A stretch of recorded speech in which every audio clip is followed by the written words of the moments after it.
This is Chicago. Doors open on the left at Chicago. Welcome to Chicago. Welcome to Chicago. Welcome to Chicago. This is Chicago. Doors open on the left at Chicago. Welcome to Chicago.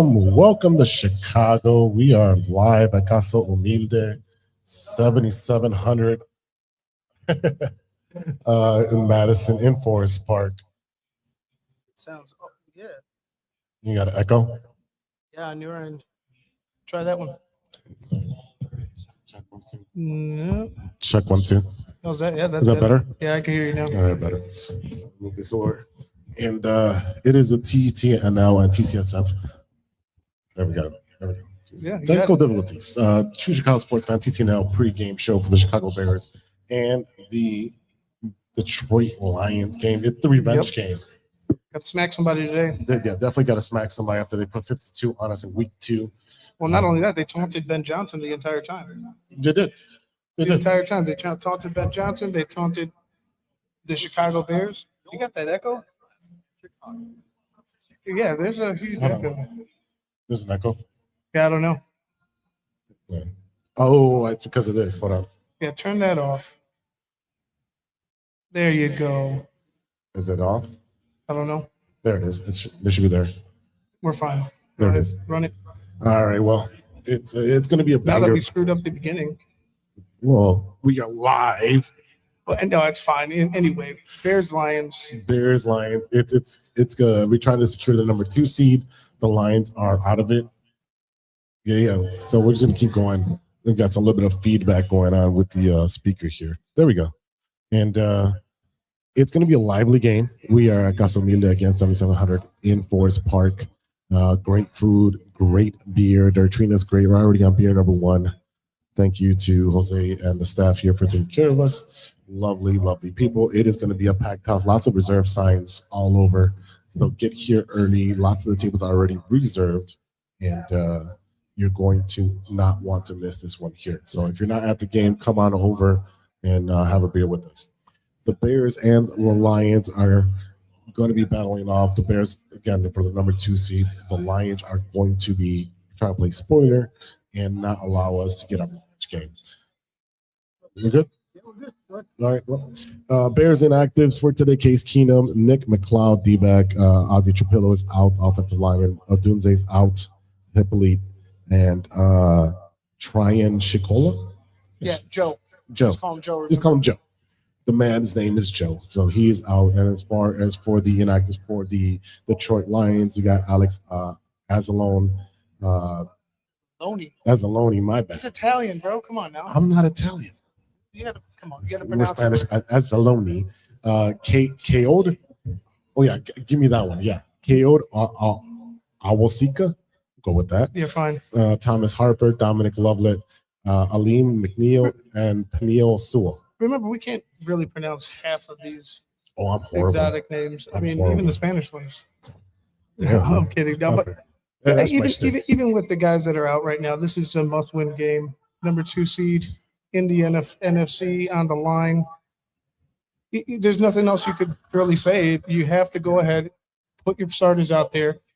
Ben Johnson needs to take I think he needs to take a little bit of a step, right, when it comes to play calling in the red zone. But nonetheless, I think this is going to be a game where the Chicago Bears really try to insert dominance against this Detroit Lions team who's been ailing, beat your ass in week 2. You gotta make a statement here today. You do have to make a statement, and you're looking at Caleb trying to be the first 4,000 passer for the Chicago Bears. You got DJ Moore trying to make a statement. He might be on a trade block next year, so he's trying to. I don't think so You anymore. don't think so? Not anymore. Not after what he's been doing. DJ Moore's just been essential. He's been doing the dirty work, and then he finally gets rewarded here at the end of the season. He's just a good player for us. Like, I don't think trading DJ Moore is the answer, but I mean, there is a pass rusher in Las Vegas that's very unhappy. I could see that. I mean, it could be a trade, but I could also see them maybe possibly moving a guy like Jalen Johnson and some picks to go ahead and get that guy. I don't know. I think DJ is just too valuable for us to just go ahead and discard him to another team and be like, all right, we're good with accumulating picks or what have you. He's just shown that he's been invaluable. Hey, again, anything can happen with our GM, who is very unpredictable when it comes to the draft and trading people. So, in my opinion, a pass rusher is way more important than a wide receiver. You can always draft more wide receivers, a pass rusher, usually in the first round. And they're those guys are game wreckers. No, absolutely. I just think that right now, with the amount of picks that they have, right, you have these emergence of some cornerbacks. Here, you're going to get another cornerback off IR next year, hopefully. I just feel like Jalen Johnson's a guy over DJ Moore that should be moved. I don't really see how trading DJ Moore right here, right now, benefits Caleb Williams, benefits the offense. I could see them moving on from Jalen. Not to say that benefits them, but it's a necessity because of the contract. He's already talked about asking for more money this coming off season. And you have a guy in Al Harris as a coach who I think is going to be key for development, especially in the secondary. I think you could get away with moving a Jalen Johnson over a guy like DJ Moore because of the injury history, because of the contract situation. That's just where I'm at. I think you could find cornerbacks that are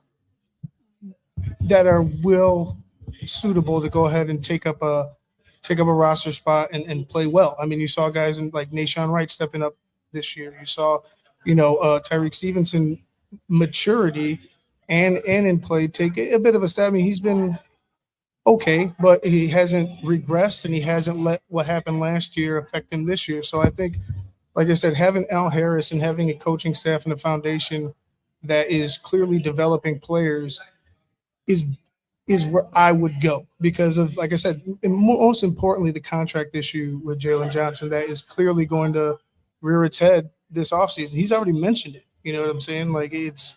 So I'm expecting it. I mean, it's a little early for those guys to be talking contracts when your focus should be on winning the next game. And the next game is against the Detroit Lions to secure the number 2 spot. So that way you get home field advantage throughout the playoffs. At least you get 2 games with that. And the idea is that we have an easier path and these guys should be focused on the next game. So right now, Jalen, just quiet, be quiet. Make sure that you guys are definitely putting the best effort on the field. Worry about the off field in the off season because you were injured a lot during this season. So I don't want to hear that because your production wasn't there. As for what's going to happen on the offensive side, again, we've been saying it all season, run the ball, run the ball, run the ball. Swift should be able to get a touchdown. Monangai should be able to get a touchdown. I want 80 yards from each one of these guys, like I said last week. I want the running game to be effective, a bruising game, and running these guys over. Their defense on the Detroit side has been lackluster. It has not been showing up in the last couple of weeks. So you can put 30 points on this team. Plus. I can see that. I definitely could see them, continuing this hot streak on offense. My biggest concern, obviously, is the defense from what happened last week. And you saw what the good defense does to a San Francisco team that was putting up points at will. My biggest concern, and it's been all year, is that pass rush. How do you get to the quarterback?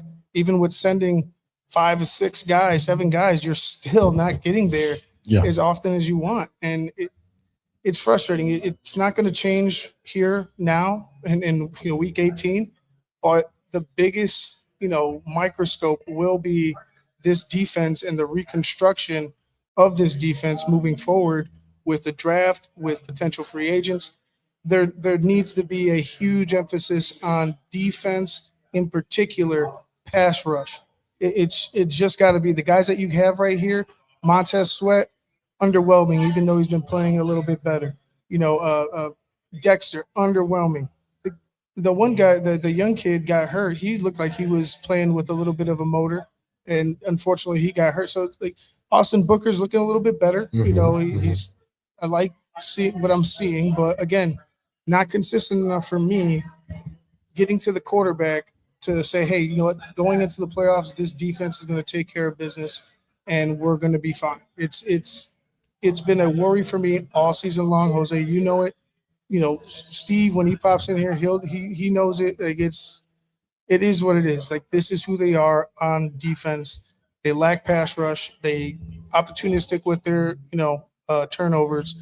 But when it comes down to it, you can't really trust that they're going to make that one stop. Like they had that opportunity in San Francisco before they went for the go-ahead touchdown. It's like 3rd and 8. You have your opportunity here.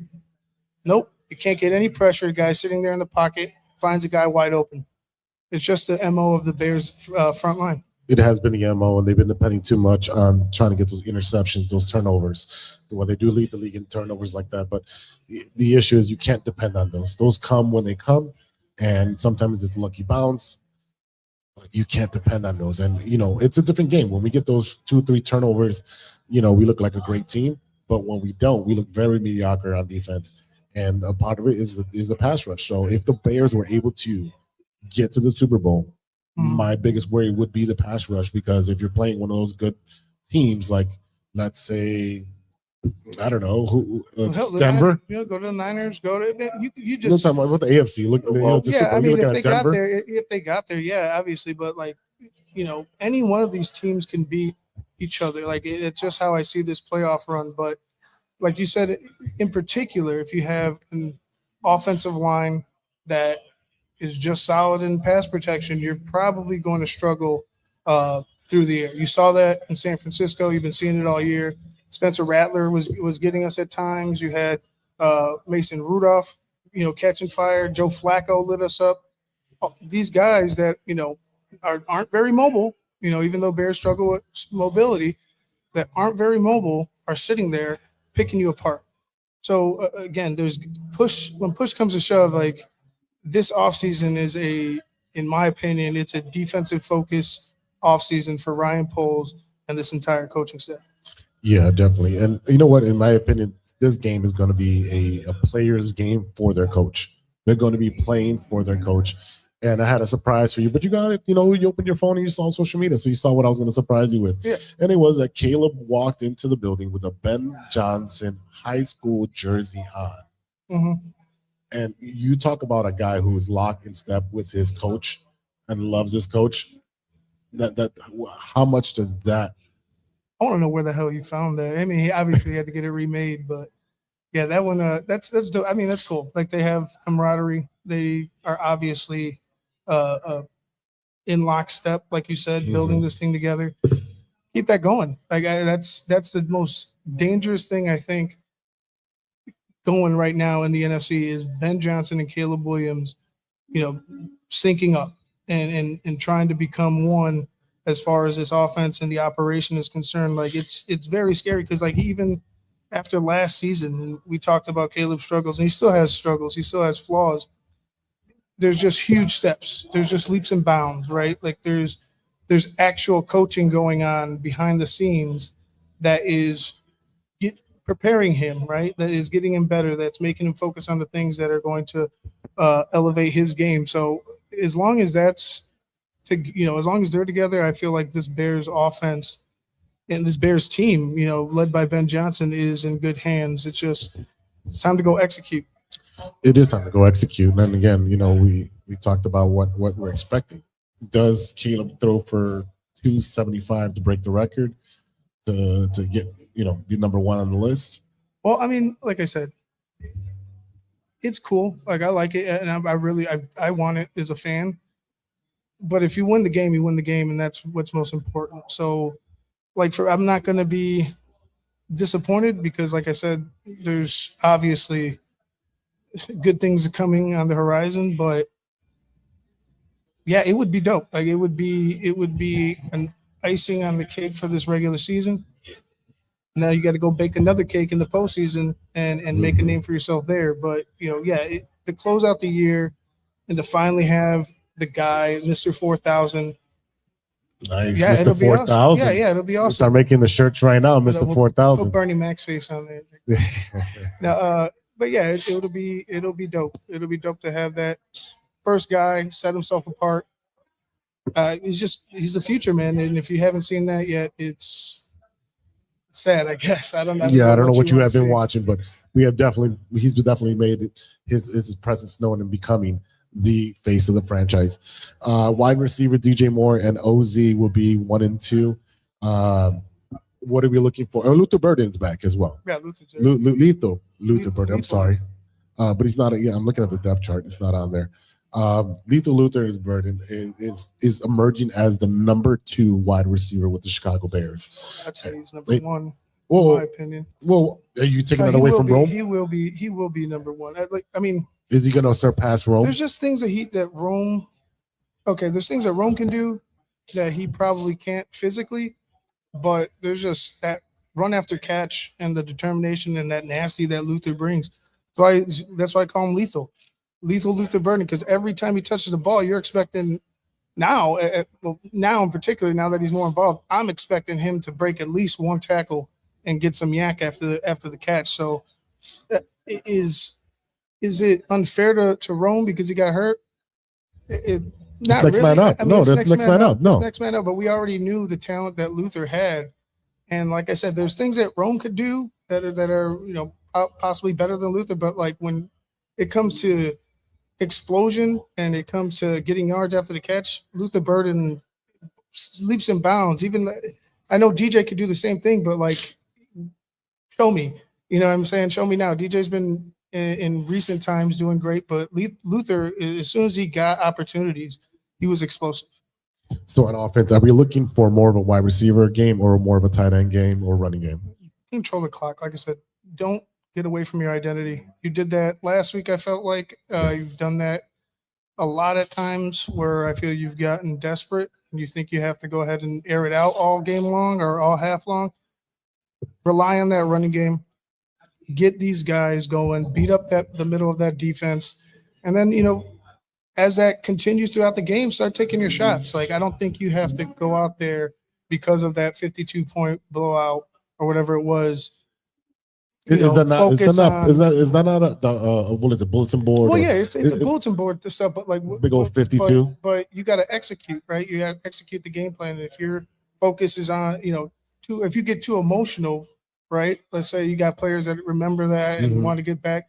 If you can make mistakes, you could get penalties. You could, take your focus off of the game plan, and that's not really what you want. So the goals out there is just to execute the game plan. Win whatever the score. I imagine if Ben has the opportunity, he would run it up. But he's definitely the biggest thing is get the win and have more points after once the final whistle blows. Like, don't focus on going out there and trying to force like a payback situation or force a blowout, because I feel like you'll make mistakes that way. Yeah, definitely will be mistakes.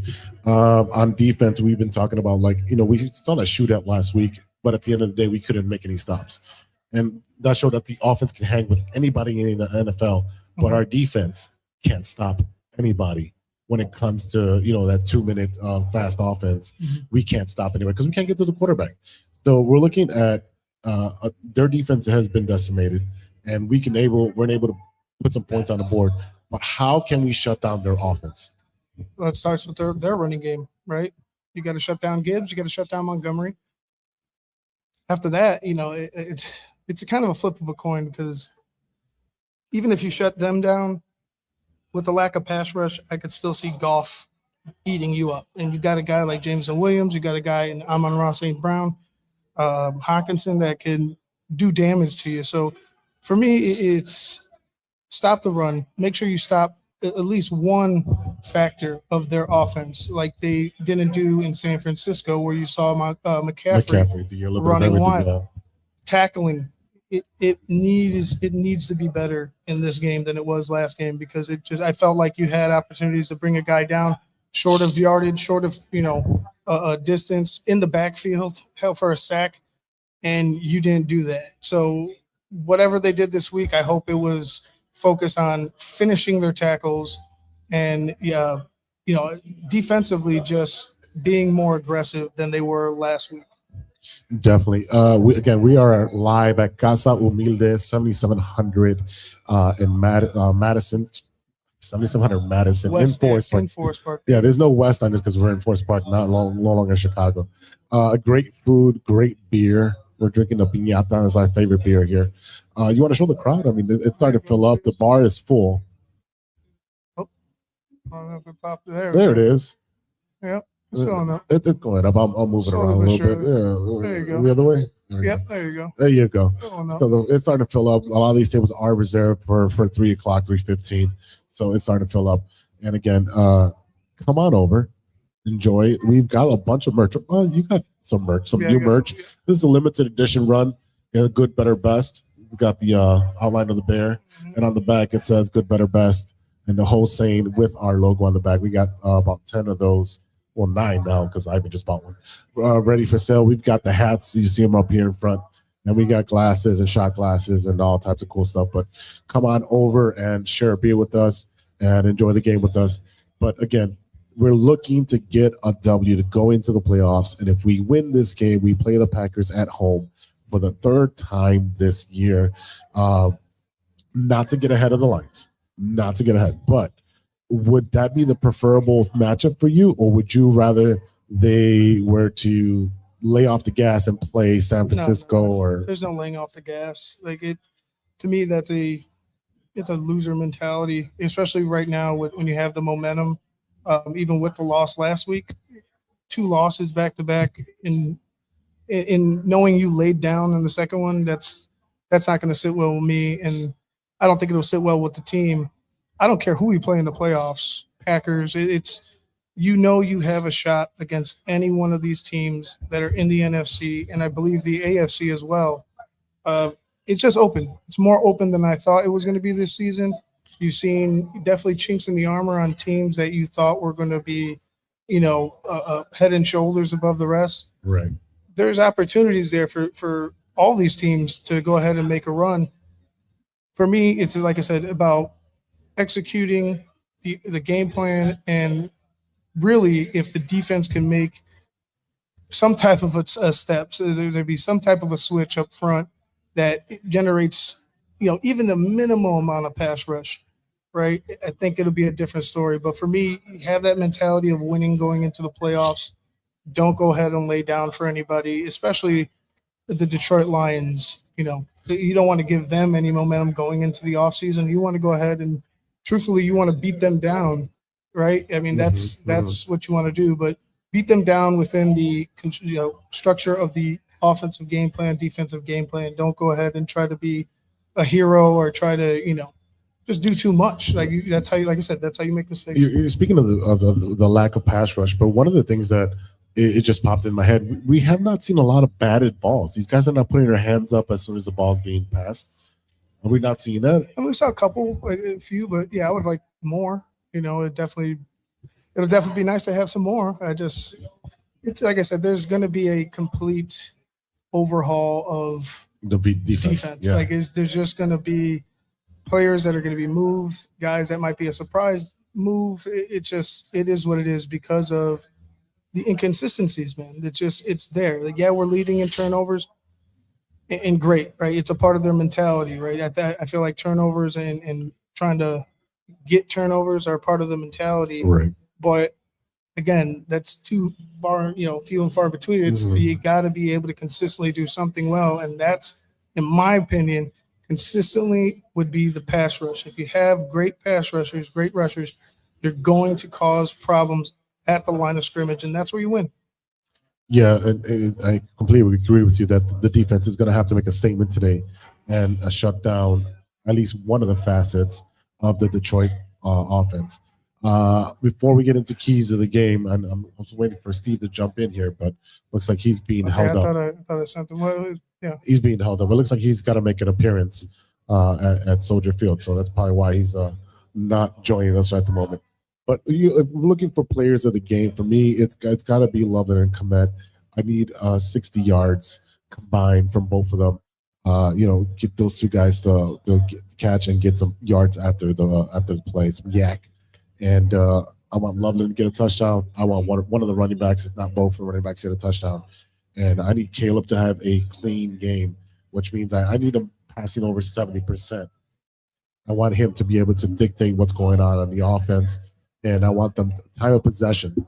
I want them to continue to make long drives. That drive in San Francisco, that last drive, was like 16 plays. That's what I want. Yeah. And I understand, get that big play. If it's open, yes, you take it. But a sustained drive drains that defense that you're playing against and makes them tired, makes them second think. They're wheezing. Guess what?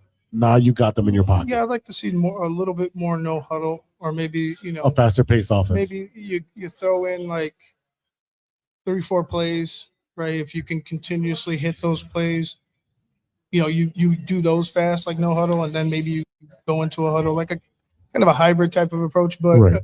Again, for me, you just have to be able to run the rock and control that line of scrimmage. I know it's going to be difficult defensively, but offensively, control the line of scrimmage so you could keep their offense off the field and allow guys to rest on defense, them to make adjustments and so on and so forth.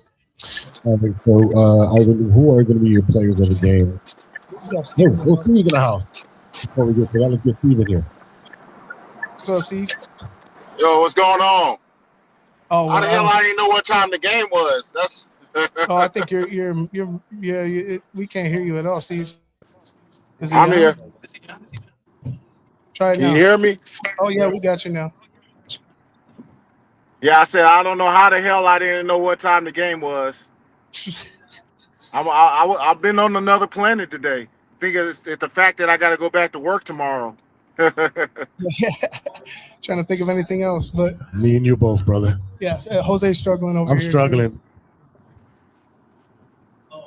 But anyway, Steve, so go ahead. No, well, Steve, my biggest thing is you're looking at. Hey, you know what? I'm gonna connect with you guys. I'll be seeing you in like 10 minutes. Oh, all right. Oh, even better. Even better. I'll see you in 10 minutes. All right. All right, bet. Ivan, again, we're just gonna pivot all over the place. Ivan, give me your players of the game on offense. The running backs, Swift and Manungai. Like I said, control the clock, control the game. Focus on your identity, and everything else will come to you. I think if you get away from that, that's when you allow the door open for a still dangerous team in Detroit to go ahead and beat you. So, again, make sure you control the clock on the on the ground, control the line of scrimmage on offense, and let's go from there. Hopefully, the defense can force a couple turnovers, and this could be a nice blowout where we're not stressed in the fourth quarter. On defense? Defense. Who's your guy? Kevin Byard. Ooh. Yeah, Kevin Byard in the secondary. He's been everything for us. I think if a guy, there's nobody more deserving of praise than Kevin Byard. I feel like leadership-wise, play-wise, I would like for him to maybe get a pick or two here today's game. I'm going to go with Stevenson. Mm-hmm. I feel like it's a game that he's going to be able to do well in as far as matchup wise. And then on offense, I'm looking at the tight ends. Being able to get that yak, if they can get 60 to 80 yards combined and at least one touchdown. Again, that's going to give Caleb a release valve. It kind of changes the pace of the game, allows them to still run the ball because now the tight ends are not only chipping, but they're releasing and giving them that ability to get that release valve. And I just need, like I said, I need Caleb to have a 70% game. Well, you've seen this increased amount of times he's been going to a guy like Colson Loveland. Yep. Caleb's been hitting his outlet, a lot more than we've seen. I like that. Colson Loveland could have a big game today. I feel like he should have a big game today against this linebacking group for the Lions. Like, he's a guy that's a complete X factor with his speed, his strength, his ability to catch the ball. His hands he's probably got maybe the top 3 hands on the team as far as catching is concerned. Like, there's been some catches where he is just like, it's just been magnificent. You don't know how he made that catch. Strong hands, able to protect the football. I just think that Colson Loveland has just been everything we could have wanted and more as a rookie. And he's a guy also that you're looking at his future, especially with this group. He's a guy that can be that, that Kelsey type of guy. That as guy much as we criticize Ryan Poles on his offensive picks, he picked Loveland and he picked Luther Burden. Yeah, no, the criticism for me for Ryan Poles, it doesn't come from off of this year. It comes from off of certain decisions in years past, right? Like the beginning Eberflus years, where this team in particular defensively could have been a little bit better, but huge misses on the offensive line when you are a former offensive lineman as a GM, like huge misses and reaches that you still are scratching your head on, right? He's already drafted 2 punters, one in the 4th round, and Torrey Taylor's been good, but not 4th round good. No. So like there's been things that for me, there's going to need to be more from Ryan Poles going into this offseason for me to be like, okay, you know what, Ryan, I'm going to give you the benefit of the doubt again. You've regained trust. Let's see what you could do from here on out. But, until I see what happens this offseason, it's still going to be doubt in my mind on is he able to assess talent, and was it him or was it this entire coaching staff that, help make these picks, right? You know what I'm saying? He had all these opportunities with Eberflus, wasn't making great picks. Now you get a different coaching staff in, different regime, and you've got, quality talent coming in the building. So again, I think it's fair to say he had a great draft this past offseason, but I think it's also fair to say you have to continue to keep an eye on what he does, because if it was a one-off, then we got problems. But if it's because of this collaboration with the coaching staff and him, then I think this thing could work. It's just, again, you had an opportunity to have this team ready, built, right? And you missed on a lot of guys. Velus Jones, don't get me started, you know what I'm saying? But a lot of opportunities for him to have this team ready to go on both sides of the ball, and not just one. We're starting to see that maybe he has learned from his mistakes. Well, first of all, I want to address a comment here from Craig. Stop with the 70% nonsense. Let me just tell you right now, any of the great quarterbacks pass that 70% and above. Yeah, but I think that's just. Are you going to say 3 for 10 and gets a touchdown? I think that's just a goal. I think it's just a goal. Like I said, this is if you throw for 66%, are you bad? Are you struggling? No, you say 6 for 10. That's 60%, but that's not a good percentage for a quarterback. I agree, but we're talking about a game where there's different variables coming. You got guys trying to knock this ball out. How many drops have you had? How many times has defenders knocked the ball out? So, like I said, yeah, that's the goal. You want to have a high-powered offense. That's the goal for a quarterback. My goal for him this game is 70%. Right, but if you're going to get butthurt because I call him a 7%, because I want him to have a clean game. No, that's fine. But I'm saying if that's so your that way focus, he gets his 300 yards. Like, come on, bro. Right, but if that's your focus, I think that's wrong. But, I'm not saying he's not going to throw 7% every single game. Right. I'm saying I want that for this game. Right. That's what I want. Okay. I think that's fair. That's very fair, because I want him to get his 4,000 yards. Yeah, like I said, that's fair. And, again, I get that. It's just win the game. I'm trying off for a game, not for a season, bro. Just win the football game. That's where I'm at. Well, yeah, I mean, I'll take the W, but I don't want him going 3 for 10 or no, of course you don't want him to 6 struggle. for 30. Like, nobody's saying, yeah, obviously. Right. I'm saying today I want a clean game. That's it. It's so simple for him. You want to see him annihilate the Lions. Exactly. I want a blowout of the Lions. I want him to throw very well. His receivers to be wide open. His running backs to make all the great plays. That's what I want. I want to blow them out. I want to blow their doors off. Because you know what? It's a payback game for me. Well, it sounds like it takes more than Caleb Williams to do that. It does. These guys need to catch the ball. Yeah, I know. Yeah, and I know there's 11 guys on the other side of the ball that are trying to stop us. I understand it's football, but I had a goal. You're gonna get mad because I want my guy to be great. I don't think he's mad. I think he's just saying that he's because of the constant 70% being preached all over the place. Well, that wasn't us. No, but I get it. I know it was JC. I know it was JC. JC's been on that, but I said I just want it once in a while. Again, if you're not 65%, I'm good with it. As long as we win the game, as long as you're not turning the ball over, I am completely fine with it. Greg, thank you for your comments, bro. Thank you. I don't know if Steve's gonna make it on time for the pregame because it's already 3 o'clock. Well, I don't see him. I don't see him. Ivan, your predictions of the score for today's game. I'm gonna go Bears 32, Lions 23. I'm going to go Bears 38, Lions 24. High scoring game. Bears dominate. Bears get that W, and it's going to be a phenomenal game for the Chicago Bears. I hope so, man. From your lips to God's ears, let's get this rolling because I'm eager for the playoffs. Just make sure you go in there with a W. Yeah, because that way you go next week. I don't know what day we're playing, and I guess it depends on how everything shakes up today and tomorrow as far as these games, these seeding games. So we'll know very soon on Monday what time and what date we'll play. And we'll probably be back here. Yeah, I would hope. It sounds like a good plan. We'll be back I here would hope. at Casa Humilde, 7700 Madison in Forest Park. Great beer, great food. They got great specials.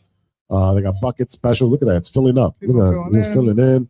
Yeah, there's like 3 tables left over here. Mm-hmm. So we're going to continue to drink some beer and get some food. Smash Burger? Oh, dude. I've been dreaming about it. Yeah, they asked me over at the other place if I wanted food. I was like, no. I'll wait. I know where I was coming. Yeah, we're not going to mention that place. I know where I was coming. Smash Burgers, baby. Smash Burgers, baby. So I guess we'll see. Steve can stick around for the halftime show, which will be on True Chicago Sports Fans. And if you want to check out the TTNL on the Patreon side for their halftime show, go ahead and do that. Yep. But we are still here. Come and join us. Come have a beer with us at Casa Humilde 7700 Madison in Forest Park. We got tons of merch, limited edition hoodies right here. We got limited edition hats. We got glasses, with our logo and the Bears logo. We got some glasses cleaners. Ivan doesn't have his glasses anymore, but he can still clean his glasses when he gets them.